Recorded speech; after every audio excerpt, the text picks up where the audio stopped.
Hi అండి, ఇందాకే promo వచ్చింది. దాని ప్రోమో మాత్రం అదిరిపోయిందని చెప్పాలి. బిగ్ బాస్ ఒక టాస్క్ ఇస్తాడు బిర్యానీ కొరకు. ప్రోమోలో నాగార్జున ఎంటర్ అవుతూనే బిర్యానీల దగ్గర, ప్లేట్ల దగ్గర గొడవలు జరుగుతున్నాయి, అన్నీ సెట్ చేద్దాం అని బిగ్ బాస్ హౌస్లోకి వెళ్ళేసరికి ప్రోమోలో మొదటగా బిగ్ బాస్ ఒక టాస్క్ ఇస్తాడు బిర్యానీ గురించి. టీమ్ ఏ, టీమ్ బి అని. అందులో గెలిచిన వారికి బిర్యానీ, థమ్స్అప్ యాడ్ కింద, ప్రమోషనల్ యాడ్ కింద ఆ టాస్ ఇస్తాడు. టీమ్ ఏ గెలుస్తారు. అయిపోద్ది, అందరు బిర్యానీ తింటున్నారు. అందరు బిర్యానీ తినేటప్పుడు మాధురి గారు ప్లేట్ పట్టుకొని, మాధురి గారు ఓడిపోయిన టీం, యాక్చువల్లీ గెలిచిన టీం మన భరణ్ టీం. అందరూ తినొచ్చు, షేర్ చేసుకోవచ్చు, దానిలో ఏముంది, అందరూ షేర్ చేసుకోవచ్చు, ఇష్టం. ఏ టీం గెలిచిన టీం ఒప్పుకుంటే ఓడిన టీం కూడా షేర్ చేసుకొని తినొచ్చు. అందులో భాగంగానే మాధురి గారు ప్లేట్ పట్టుకొని వెళ్తుంటే భరణి గారు ఒక్క మాట అనుకుని ఉండాల్సింది. భరణి గారు అసలు భరణి గారు మంచితనం కూడా, అతి మంచితనం కూడా తెలిసి చేస్తారో పాపం తెలివ చేస్తారో కానీ ఎక్కడ కూడా భరణి గారు బుక్ అవుతున్నారు. మాధురి గారు ప్లేట్ పట్టుకొని బిర్యానీ దగ్గరికి వెళ్ళేసరికి మాధురి గారు ఒక్క నిమిషం, టీం ఏ వాళ్ళకు పీసులు పడలేదు, వాళ్ళకి వేసిన తర్వాత మీకు వేస్తా రైస్ అనేసరికి మాధురి గారు హట్ అవుతారు. అక్కడనే మాధురి గారు కాదు, ఆ ప్లేస్లో ఉంటే ఎవరైనా హట్ అవుతారు.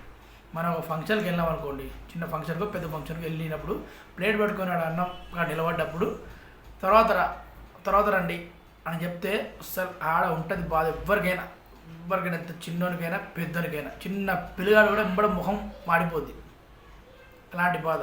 అక్కడ ఒక్క క్షణం మన భరణి గారు చిన్న ఆ మాట అనకుండా ఉండాల్సింది. ఎంబడే మాధురి గారు అక్కడి లేచి వెళ్ళిపోయి కూర్చొని నీళ్ళు తాగుతారు. ఎంబడే వాళ్ళ భరణి గారు, అండి మాధురి గారు అయిపోయింది ఇస్తానండి, వద్దండి నాకు వద్దు, నాకు రైస్ వద్దు, ఏమొద్దు, బిర్యానీ వద్దు, ఏమొద్దు అని చెప్తే, చిన్న విషయానికి కూడా ఎందుకు మాధురి గారు ఇట్లా సీన్ క్రియేట్ చేస్తారంటే నాకు వద్దు, బిర్యానీ వద్దు అని చెప్తుంది. మళ్ళీ అదొకటి తప్పు, భరణి గారు తప్పు అంటే ఇక్కడ దివ్య గారి తప్పు. దివ్య గారు తప్పనాల్లో మరి, లేకపోతే ఎపిసోడ్ చూస్తారో అయిపోద్ది. భరణి గారు ఒక్క విషయం నీకు మాట్లాడతా అని దివ్య గారు మాట్లాడబోతారు మాధురితో.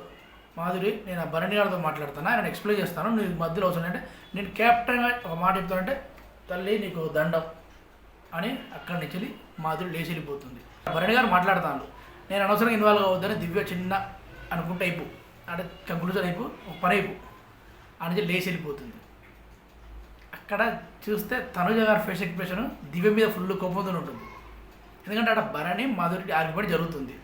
దీంట్లో దివ్య ఇన్వాల్వ్మెంట్ అయింది, కెప్టెన్గా ఇన్వాల్వ్ అయింది అనుకుందాం. గొడవ అయిన తర్వాత కావాల్సింది ఎపిసోడ్ వస్తే అర్థమవుతుందండి అసలు ఎవరు తప్పు. ప్రోమోలో మాత్రం తెలుసు కదా, ప్రోమోలో అన్ని హైప్ ఉంటే ఎపిసోడ్ వస్తే మొత్తం అక్కడ ఏముండదు. మళ్ళీ మాధురి కళ్యాణ్ దగ్గరికి వెళ్ళి కళ్యాణ్ తింటూనే ఉంటాడు, మాధురి తన వాయిస్ చెప్తూనే ఉంటుంది. ఎవరికైనా ప్లేట్ పట్టుకొని పోతుంటే సెల్ఫ్ రెస్పెక్ట్ ఉంటుంది. ఆడ బిర్యానీ ఏదో కావచ్చు, అది చాలా తప్పు కళ్యాణ్ అంటూ మాధురి తన బాధను చెప్పుకుంటుంది. కళ్యాణ్ మాత్రం తన పని తను కానిస్తూ ఉంటాడు. నెక్స్ట్ ఆ ప్రోమో అక్కడ కట్ అయింది. నెక్స్ట్ మళ్ళీ లాస్ట్ ప్రోమో ఎండింగ్లో తనుజ భరణికి బ్రెయిన్ వాష్ చేస్తున్నట్టు, మీ గేమ్ మీరు ఆడండి, వై దివ్య మధ్యలో దివ్య ఇన్వాల్వ్మెంట్ ఎందుకు? ఇక్కడ నాకు పాయింట్ అర్థమైంది. తనూజ లోపల కోపంతో నా మాట్లాడదని అనిపించింది. ఎందుకంటే నిన్నటి కెప్టెన్సీ టాస్క్లో తనుజకు సపోర్ట్ చేయకుండా భరణి దివ్యకు సపోర్ట్ చేశాడు. అది మనసులో పెట్టుకొని వై దివ్య మీ గేమ్ మీరు ఆడండి, మధ్యలో వై అన్నట్టు మాట్లాడింది. ఇక్కడతో ప్రోమో కట్.